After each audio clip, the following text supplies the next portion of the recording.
तो सालार गाजी पर अलग अलग जगहों से गदर की खबर आ रही है। वजह क्या है देखिए, और किन किन जगहों पर गदर मच सकता है। संभल में आपने पहले ही देखा, सालार गाजी के मेले पर वहां पर पहले ही रोक लगा दी गई। इसके अलावा न सिर्फ संभल बल्कि बहराइच में जिस तरीके से खबरें सामने आ रही है, सालार गाजी की कब्र हटाने की मांग वहां पर तेज होती नजर आ रही है। भदोही में सालार गाजी का मेला बंद करने की मांग यहां भी उठी है, और जौनपुर यहां भी खेता सराय में गाजी के मेले पर संशय बना हुआ है, होगा कि नहीं होगा, लेकिन जो स्थिति है उसे देखकर लगता है नहीं। अब जैसे औरंगजेब किसी के लिए लुटेरा, किसी के लिए इतिहास का सबसे क्रूर बादशाह, तो किसी के लिए एक अच्छा शासक था, उसी तरह सैयद सालार मसूद गाजी को लेकर भी अलग अलग मत है। कोई आक्रांता बताता है, कोई सूफी संत।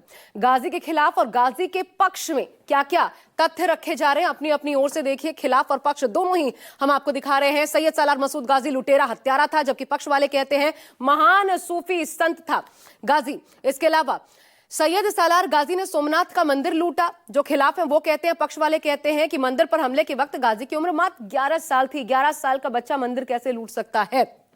इसके अलावा खिलाफ में लुटेरे की याद में मेले का आयोजन ठीक नहीं, जबकि पक्ष वाले कहते हैं नेजा मेला हिंदू मुस्लिम एकता का प्रतीक है, इसका आयोजन होने देना चाहिए। आक्रांताओं का महिमा मंडन नहीं होना चाहिए। खिलाफ से ये आवाज उठ रही है तो पक्ष में भाईचारे को खत्म करने की ये साजिश हो रही है। अब आशंका इस बात की है कि नागपुर की तरह संभल में भी गाजी पर मतों का बंटवारा किसी बड़े उपद्रव की तैयारी का हिस्सा तो नहीं। देखिए,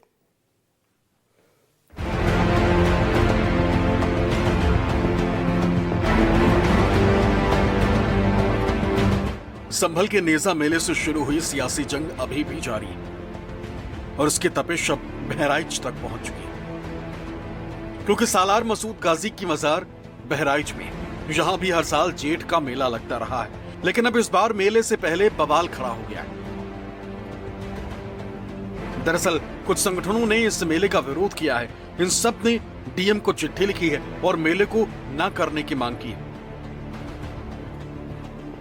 उनका कहना है कि सालार मसूद गाजी महमूद गजनवी का भांजा और सेनापति था। उसने सोमनाथ को लूटा, हिंदुओं को इस्लाम कबूल करने के लिए आरोप लगाया, कत्लेआम मचाया। पुलिस ने यही तर्क दिया और कहा लुटेरे के नाम पर कोई आयोजन नहीं होगा, और अगर कोई ऐसा करता है तो उसके खिलाफ कड़ी कार्रवाई होगी। कोई नेजा नहीं गड़ेगा। एक बार बता दूं, सुनो क्या नेजा नहीं गड़ेगा तो नहीं गड़ेगा। देश के प्रति जिसने अपराध किया है, आप भी कह रहे हैं सोमनाथ लूटा था, जो सोमनाथ को लूटा था तो लुटेरे की याद में बिल्कुल नेजा नहीं गड़ेगा। याद रखिएगा, अगर गड़ा तो राष्ट्रद्रोही हैं आप। पुलिस प्रशासन ने मेले की इजाजत नहीं दी तो यूपी सरकार के मंत्री और सहयोगी भी इसी सुर में सालार पर सवाल और सियासी बवाल उठाने लगे। मुझे लगता है कि जिन लोगों ने अपने समय पे क्रूरता करी देश में और देश के नागरिकों पे अत्याचार करे, वो कभी भी हमारे देश में रोल मॉडल नहीं हो सकते हैं। और जो लोग उनको रोल मॉडल मानते हैं, मैं उनकी निंदा करता हूं, और ऐसे लोगों के नाम पे किसी भी आयोजन को नहीं होना चाहिए हमारे देश और प्रदेश में। यह पूर्व की सरकारें, चाहे केंद्र की रही हो चाहे प्रदेश की सरकारें रही हो, उन्होंने हमेशा आक्रांताओं के इतिहास को बढ़ाने का काम किया। ऐसे आक्रांता जिन्होंने इस देश की मां बहनों की इज्जत के साथ खिलवाड़ करने का काम किया, ऐसा आक्रांता जिसने इस देश को लूटने का काम किया, ऐसा आक्रांता जिसने इस देश में तबाही मचाया, ऐसा आक्रांता जिसने यहाँ की बच्चियों के साथ बलात्कार किया, ऐसे आक्रांता के नाम पर किसी प्रकार का कोई मेला नहीं लगना चाहिए।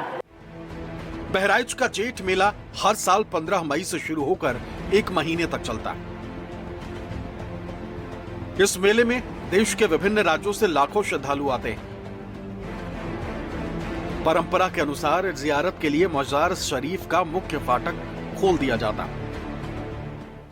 जैसा कि आपसी भाईचारा हम लोगों का, सभी लोगों का बना रहे, तो हम यही चाहेंगे कि जिस तरह से मेला 150 वर्षों से चलता चला आ रहा है, इसी तरह अब की भी मेला लगे और शांति और जो है सौहार्द से जो है संपन्न हो जाए। हमारी सरकार से यही हम लोग कहेंगे भाई। वहीं दूसरी ओर बहराइच में ही उस चित्तौरा झील पर जहां महाराजा सुहेलदेव व सालार मसूद गाजी के बीच युद्ध हुआ था, उस स्थान पर सुहेलदेव सेवा समिति से जुड़े लोग जेठ मेले के शुरुआती दिन विजयोत्सव दिवस मनाते हैं, क्योंकि सुहेलदेव गाजी को युद्ध में परास्त किया। सालार मसूद गाजी को युद्ध में पराजित करने वाले महाराजा सुहेलदेव के नाम पर योगी सरकार ने एक भव्य स्मारक बहराइच में चित्तौरा झील के पास बनवाया था। इसमें महाराजा सुहेलदेव की एक विशालकाय और भव्य प्रतिमा भी लगाई गई थी। करोड़ों रुपए की लागत से तैयार हुए इस भव्य स्मारक का शिलान्यास देश के प्रधानमंत्री नरेंद्र मोदी ने 16 मई 2019 को किया था। इसके अलावा बहराइच मेडिकल कॉलेज का नामकरण भी महाराजा सुहेलदेव के नाम पर योगी सरकार कर चुकी है। ऐसे में सवाल ये उठता है कि सालार मसूद गाजी कौन था, भारत में उसका क्या इतिहास है, उसका जन्म कहां हुआ और उसकी मौत कैसे हुई, ये जानना जरूरी है जानकारों के मुताबिक। सालार मसूद गाजी 11वीं सदी में 1014 ईस्वी में अजमेर में पैदा हुआ था। वो महमूद गजनवी का भांजा था और उसका सेनापति भी था। अपनी तलवार के दम पर वो 1030 से 31 के आसपास अवध के इलाकों में आया और बहराइच श्रावस्ती के इलाकों में पहुंचा। उस समय यहां राजा सुहेलदेव का शासन था। 1034 में बहराइच के पास चित्तौरा झील के किनारे राजा सुहेलदेव ने 21 राजाओं के साथ मिलकर सालार मसूद गाजी से युद्ध किया और उसे मार डाला। उसे बहराइच के दरगाह शरीफ में दफना दिया गया। लोगों का यह भी मानना है कि जहां सालार मसूद को दफनाया गया वहां पहले बालार्क ऋषि का आश्रम और पास में एक कुंड था जिसे सूर्य कुंड कहते थे। दावा किया जा रहा है कि सालार मसूद की मौत के 200 साल बाद 1250 में दिल्ली के मुगल शासक नसीरुद्दीन महमूद ने उसकी कब्र पर मकबरा बनवाया और उसे संत बताया। बाद में फिरोज शाह तुगलक ने मकबरे के पास कई गुंबद बनवाए और अब्दी गेट लगवाए, जो बाद में सालार मसूद गाजी के दरगाह के नाम से मशहूर हुआ। परंपरा के नाम पर चली आ रही कुरीतियों को जड़ से मिटाने के इस अभियान के दौरान पुलिस प्रशासन के अधिकारियों की पूरी टीम भी मौजूद है।